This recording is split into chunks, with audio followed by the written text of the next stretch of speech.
I think it was more the walkability, the kind of like the density. Like I've always loved density, and I've always just having that walkability. And I think because the Haight and Berkeley were so vibrant, I think those were really like they were in your face, right? So that's interesting because it's a city, but it's not downtown. It's not super urban. Yeah. They're neighborhoods. True, They're very true. neighborhoods that are very vibrant. Absolutely. And Emeryville is one step up from or one step down from a suburb, Suburb, yeah, whichever totally. up or down, Yeah. whatever you. But Yeah. I mean, it's definitely the city, It but feels- it's still residential, and so that's interesting. So how did you? I mean, it's sort of big trajectory to become a sociologist. Can you just talk about intellectually, like how that interest in culture and cities kind of, or what was your intellectual in like fuel? Yeah. Well, when I had to go to community college because I barely graduated high school.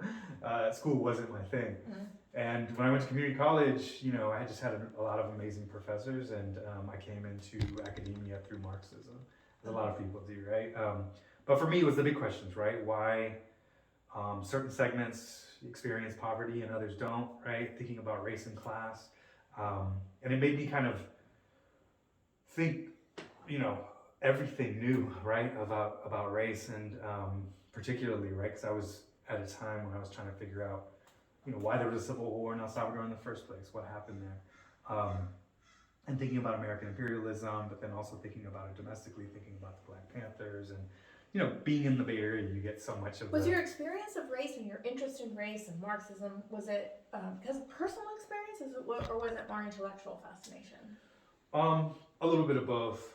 I think that being from San Pablo, it was a bit sheltered in that way, so I didn't get a lot of that. But knowing my family's history, a lot of people afterwards left because of the Civil War, and not being able to go back to El Salvador because it was so violent and scary, for a lot of reasons. For a long time, we just started going back recently.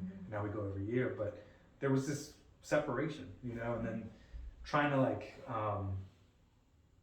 make sense of who I am here, because being a person of color in the U.S., like you're never white enough for white people, and you never you feel like you're always in between somewhere. So kind of coming to terms with my identity, I think, was part of that. So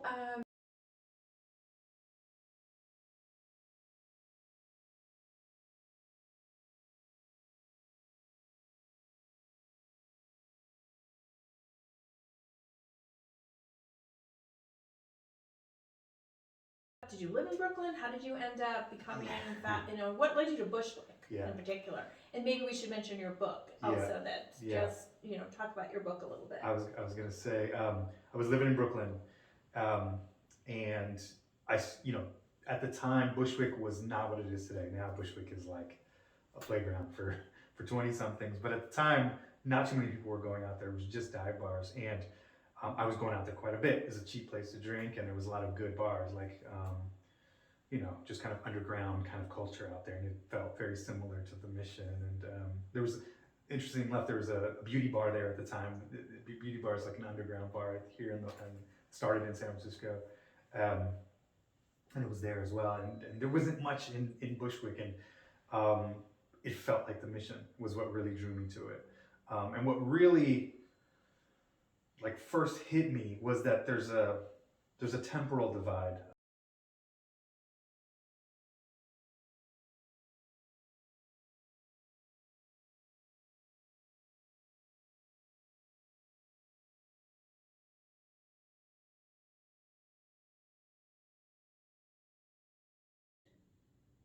And these questions maybe the same or different in West Oakland. Yeah. It's a really good question. So yeah, West Oakland is not Bushwick, right? What I'm drawn to these days, and why I was gravitating towards West Oakland in general, it has had a lot of that same history of redlining and urban renewal policies. But what I'm so let's let's just talk about that for a second.